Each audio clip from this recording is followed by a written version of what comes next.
Party के प्रवक्ता हैं। दीपक जी, आपका स्वागत।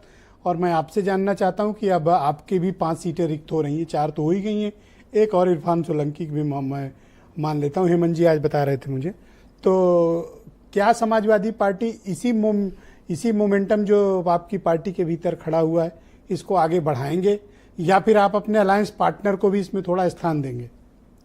देखिए ब्रजेश जी, आज ईद उल अजहा की आप सभी को दिली मुबारकबाद। देखिए, समाजवादी पार्टी या इंडिया गठबंधन कह लेंगे, जो भी हालिया जो चुनाव कंडक्ट हुआ है उसमें हम लोग क्षेत्रीय सामाजिक गरीबों की शोषितों की आवाज़ मुद्दा हम लोगों ने सदैव उठाया। और ये सही है कि आज हम बहुमत तक नहीं पहुंच पाए, लेकिन हम एक हेल्दी अपोजिशन की हम भूमिका निभाएंगे। और जो हमारे मुद्दे थे, चाहे जातिगत जनगणना हो, चाहे बेरोजगारों को रोजगार देने की बात हो, चाहे महिलाओं की बात हो, वो हमारे सारे मुद्दे ऑन रहेंगे। और जिस तरीके से आज जनता में पिछले 7 साल से, मैंने बार बार कहा विजय जी, पिछले 7 साल से इनकी सरकार उत्तर प्रदेश में डबल इंजन की है, और 10 साल से इनकी सरकार, अब तो मैं समझता हूं 10 साल भी पार कर चुकी इनकी सरकार केंद्र में। लेकिन जनता में जिस तरीके से नाराजगी, अभी आप जैसा कह रहे थे अपर कास्ट, मैं समझता हूं कहीं कहीं पे नहीं, बहुसंख्य में अपर कास्ट ने इंडिया गठबंधन को वोट दिया। क्योंकि देखिए, नौकरी की मार, हमारा बेटा बड़ा हो रहा है, हमें उसकी नौकरी की चिंता हो रही कि वो कहां जाएगा। और जितने भी पर्चे हुए, जितने भी पेपर हुए, सारे कायस्थ तो लोग तो गए बीजेपी में ना। नहीं, देखिए ये नहीं कह सकते कायस्थ, ये किसी कम्युनिटी से ये बुरा मान गए। नहीं, और ये मेरी वही बात पकड़ ली है पर नहीं, मैं किसी कायस्थ और ब्राह्मण और ठाकुर बात नहीं कर रहा, मैं बात पीड़ित की कर रहा हूं। मैंने अपर कास्ट की बात, मैं भी अपर कास्ट की बात कर रहा हूं। मैं भी कह रहा हूं कि अपर कास्ट जो पीड़ित है, हमारा पीडीआई, हमारा नारा पीडीआई हमारी स्ट्रेटजी है। और हमने शुरू से कहा था विजय जी, पीडीआई एनडीए को हराने का काम करेगा। और उस पीड़ित में, चाहे वो किसी वर्ग, किसी समाज से आते हो, चाहे वो फॉरवर्ड से आते हो, चाहे बैकवर्ड से आते हो, चाहे एससी से आते हो या माइनॉरिटी से आते हो, जो आदमी पीड़ित है, भाई हम कह तो रहेंगे जो हमारा, हम ये अगर हमारे इत्तेफाक से, मैं तो करहल से कौन लड़ेगा, चलो बता दो आप। देखिए, वायनाड से प्रियंका गांधी गई, मतलब फैमिली में ही सीट गई।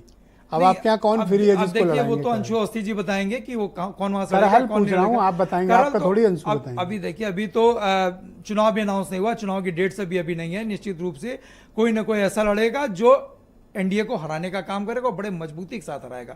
अखिलेश जी ने जिस तरीके से हराया था उसी तरीके से वहां पर जो है। अब आपके सामने चैलेंज क्या है? देखिए, एक फैक्ट ये भी है कि आप 18% से बढ़ के मोर देन 31% आए, 31%, 31.33%, ठीक नहीं 33 जी, 33% वोट पे आए।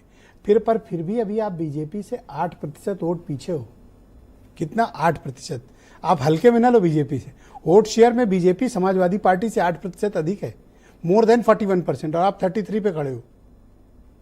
नहीं, देखिए विजय जी, वैसे ओवरऑल आप देखिएगा तो पिछले 5, अभी जो स्टेट के इलेक्शन हुए थे, असेंबली इलेक्शन जो हुए थे 5 राज्यों के, उसमें तो हम समझते हैं कि कांग्रेस पार्टी और अन्य दलों के वोट परसेंटेज इनसे ज्यादा थे, लेकिन सरकार नहीं बन पाई। उसी तरीके से 37 सांसद हमारे चुन करके आए, ये सही कि हमारा वोट परसेंट। क्या कांग्रेस के साथ आगामी जो उपचुनाव होने जा रहे हैं, सीट शेयरिंग के लिए तैयार हैं? बिल्कुल बिल्कुल बिल्कुल। मैं समझता हूं कि ये गठबंधन, ये केमिस्ट्री। कैसे इनको सीट दे दोगे? इनकी तो एक भी नहीं है, इन्हें कैसे दे दोगे आप? अपने मतलब प्रत्याशियों की सीट छीन के इनको दे दोगे? देखिए ब्रजेश जी, अभी नहीं, ऐसे कैसे करोगे? अभी उत्तर प्रदेश में 80 जगह जो चुनाव हुए, वो 80 की 80 जगह सीटों पर जो है वो इंडिया गठबंधन चुनाव लड़ा। वो कहीं समाजवादी पार्टी या कांग्रेस रिलेशन कंटिन्यू रहेगा? बिल्कुल रहेगा। ओके, अंशु